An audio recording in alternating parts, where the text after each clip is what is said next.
شب برات رحمتوں کی بارش اور حضرت عائشہ رضی اللہ تعالی عنہا کا ایمان افروز واقعہ۔ شعبان کا مہینہ اپنی نرم نرم ہواؤں کے ساتھ جب مدینے کی گلیوں میں داخل ہوتا ہے تو اپنے ساتھ اللہ تعالیٰ کی بے پناہ رحمتوں کی خوشبو لے کر آتا ہے۔ وہ مقدس مہینہ ہے جسے شب برات یعنی چھٹکارے کی رات کا تحفہ ملا۔ تصور کیجئے سن 5 ہجری کا وہاں منظر، تپتا ہوا ریگستان، کھجور کے درختوں کی سرسراہٹ اور اسلام کے پروانوں کا وہ قافلہ جو اللہ کے رسول کی قیادت میں غزوہ بنی مصطلق سے لوٹ رہا تھا۔ فضا میں تھکان تو تھی لیکن ایمان کی تازگی بھی تھی۔ اسی سفر کے سائے میں تاریخ کا وہ عظیم واقعہ پیش آیا جس نے قیامت تک کے لیے مسلمانوں کو تیمم جیسی راحت عطا فرمائی۔ شب برات، عظمتوں کی رات اور سیدہ عائشہ رضی اللہ تعالی عنہا کی آزمائش کا منظر۔ شعبان کا چاند جب نمودار ہوتا ہے تو پوری کائنات میں ایک الگ ہی روحانیت چھا جاتی ہے۔ یہاں وہی برکت والا مہینہ ہے جس میں سن 5 ہجری کے دوران اسلام کی تاریخ کے 2 سب سے اہم اور ایمان افروز واقعات پیش آئے۔ ایک جس نے امت کو مٹی سے پاکی حاصل کرنے یعنی تیمم کی راہ دکھائی، اور دوسرا جس نے پاکیزہ کرداروں کی حفاظت کے لیے قرآنی قوانین مقرر کیے۔ ریگستان کی ریت اور تیمم کا معجزہ۔ تصور کیجئے غزوہ بنی مصطلق کا وہ منظر جب مجاہدین کا لشکر تھکا ہارا مدینے کی جانب لوٹ رہا تھا۔ سناٹے کو چیرتی ہوئی اونٹوں کی کھروں کی آواز اور فضا میں پھیلی دھول کے بیچ ام المومنین سیدہ عائشہ رضی اللہ تعالی عنہا کا ایک قیمتی ہار گم ہو گیا۔ اللہ کے رسول صلی اللہ تعالی علیہ وسلم نے ہار کی تلاش کے لیے لشکر کو وہیں ٹھہرنے کا حکم دیا۔ وہاں ایک ایسی جگہ تھی جہاں پانی کا ایک بھی قطرہ میسر نہ تھا۔ صحابہ پریشان تھے، فجر کا وقت قریب آ رہا تھا اور وضو کے لیے پانی تک نہیں تھا۔ اسی بے کسی کے عالم میں اللہ تعالیٰ نے تیمم کی آیتیں نازل فرمائی۔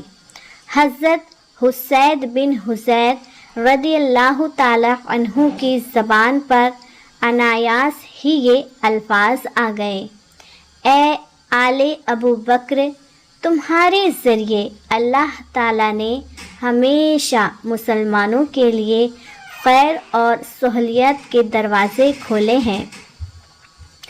تہمت کا طوفان اور صبر صدیقہ۔ ہار تو مل گیا لیکن منافقوں نے ایک گہری سازش رچ رکھی تھی۔ مدینہ پہنچتے ہی سیدہ عائشہ رضی اللہ تعالی عنہا کی پاک بازی پر تہمتیں لگائی گئی۔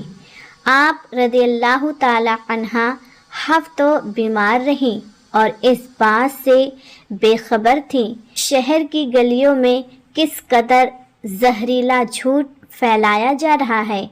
جب انہیں حقیقت معلوم ہوئی تو ان کے پیروں تلے زمین کھسک گئی۔ ان کے آنسو تھے کہ تھمنے کا نام نہ لیتے تھے اور راتوں کی نیند اڑ چکی تھی۔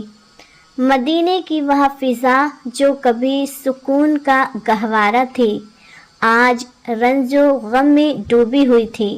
نبی کریم صلی اللہ تعالی علیہ وسلم بھی اس آزمائش سے سخت غمگین تھے۔ آخر کار پورا 1 مہینے کے انتظار کے بعد رب ذوالجلال نے خود مداخلت کی اور سورہ نور کی آیت کے ذریعے عرش سے آپ کی بے گناہی کا اعلان فرمایا۔ اللہ تعالیٰ نے صاف صاف لفظوں میں کہہ دیا کہ یہ واقعہ تمہارے لیے برا نہیں بلکہ اس میں تمہارے لیے خیر ہی خیر ہے۔ شب برات مغفرت کی پرنور رات، اس پاک مہینے کی 15ویں رات یعنی شب برات ہمیں اپنی روح کو پاک کرنے کا موقع دیتی ہے۔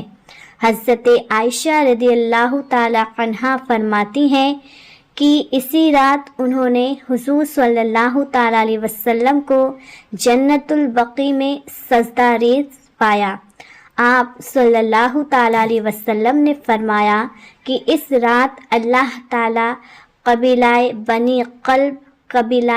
بنی قلب کی بکریوں کے بالوں کی تعداد سے بھی زیادہ لوگوں کو جہنم کی آگ سے آزاد فرما دیتا ہے۔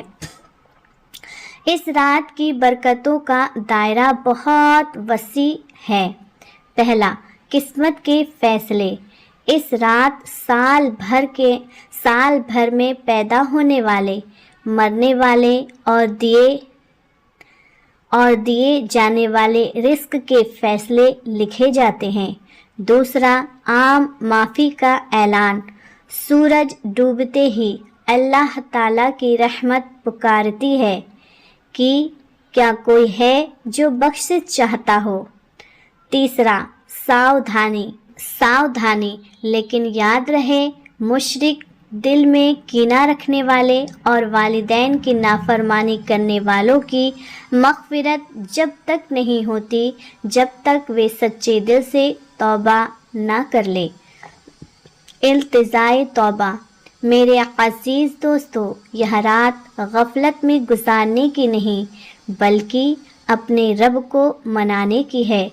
جس طرح حضرت ابوبکر رضی اللہ تعالی عنہ نے اپنی بیٹی پر الزام لگانے والوں کو اللہ کی خاطر معاف کر دیا، آئیں ہم بھی اپنے دلوں کو صاف کریں۔ اس مبارک رات میں جب آپ سجدے میں گریں تو پورے امت مسلمہ کے لیے دعا کریں۔ اگر آپ چاہتے ہیں کہ آپ کے حق میں بھی دعا کی جاؤں تو کمنٹس باکس میں اپنا نام ضرور لکھیں۔ کیا پتہ کس مسافر کا یا کس مظلوم کی آمین ہمارے نصیب بدل دے۔ شب برات کی یہ مقدس رات عبادات، ریاضات اور اللہ کی قربت حاصل کرنے کا بہترین ذریعہ ہے۔ اس رات کو صحیح طریقے سے گزارنے کے لیے یہاں نوافل، دعاؤں اور ذکر کا مکمل طریقہ پیش ہے۔ شب برات کی نماز اور نوافل۔ اس رات میں نماز قضا اگر باقی ہو کے ساتھ نوافل کا خاص اہتمام کرنا چاہیے۔ دوسرا، صلاۃ التسبیح۔ یہ نماز گناہوں کی معافی کے لیے بہت زیادہ افضل ہے۔ رسول اللہ صلی اللہ تعالی علیہ وسلم نے اسے اپنی زندگی میں کم از کم 1 بار پڑھنے کی تاکید فرمائی ہے۔ تیسرا، 6 رکعت نفل نماز۔ مغرب کی نماز کے بعد 2 رکعت کر کے 6 رکعت نفل نماز پڑھنے کا بزرگوں سے معمول رہا ہے۔ پہلی 2 رکعت دراز عمر یعنی لمبی عمر اور خیر و برکت کی نیت سے پڑھیں۔ دوسری 2 رکعت بلاؤں اور مصیبتوں سے حفاظت کی نیت سے پڑھیں۔ تیسری 2 رکعت مخلوق کی محتاجی سے بچنے اور صرف اللہ کا محتاج رہنے کی نیت سے پڑھیں۔ تہجد کی نماز۔ رات کے آخری حصے میں تہجد پڑھنا اللہ کی خاص رحمتوں کو اپنی طرف کھینچتا ہے، کیونکہ اسی وقت اللہ تعالیٰ آسمانی دنیا پر نزول فرماتا ہے اور بندوں کی دعا سنتا ہے۔ ذکر اور تلاوت قرآن۔ سورہ یاسین، نوافل کے بعد سورہ یاسین کی تلاوت کرنا بے حد برکت والا ہے۔ سورہ دخان، حدیث میں آتا ہے کہ جو شخص شب جمعہ یا مقدس راتوں میں سورہ دخان کی تلاوت کرتا ہے، صبح اس کے لیے 70,000 فرشتے مغفرت کی دعا کرتے ہیں۔ کثرت سے درود شریف پڑھنا۔ شعبان کا مہینہ نبی کریم صلی اللہ تعالیٰ علیہ وسلم کی طرف نسبت رکھتا ہے، اسی لیے اس رات اللہم صلی علی محمد وعلی آل محمد کما صلیت علی ابراہیم وعلی آل ابراہیم انک حمید مجید کا کثرت سے ورد کریں۔ شب برات کی خاص دعائیں۔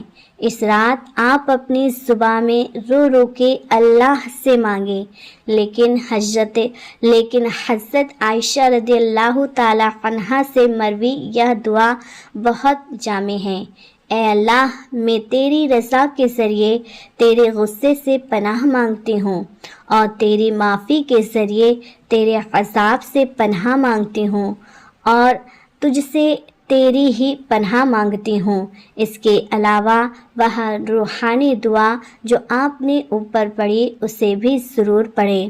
اے نعمتوں کو مکمل کرنے والے، اے غموں کو دور کرنے والے، اے پریشانیوں کے اندھیروں سے نکالنے والے، میری اس پریشانی کو دور فرما دے۔ سنت اور آداب۔ قبرستان کی زیارت۔ سنت کی نیت سے قبرستان جیسے جنت البقیع جا کر مرحوموں کے لیے ایصال ثواب اور مغفرت کی دعا کریں۔ توبہ اور استغفار۔ پرانے تمام گناہوں پر شرمندہ ہو کر آئندہ نہ کرنے کا پکا ارادہ کریں۔ 15 شعبان کا روزہ۔ اگلے دن یعنی 15 شعبان کو روزہ رکھنا مستحب اور سنت سے ثابت ہے۔ اللہ تعالی ہم سب کی ان راتوں کی عبادتوں کو قبول فرمائے اور ہمارے تمام گناہوں کو اپنی رحمت سے معاف فرمائے، آمین بجاہ النبی الامین صلی اللہ تعالی علی محمد صلی اللہ تعالی علیہ وآلہ وسلم۔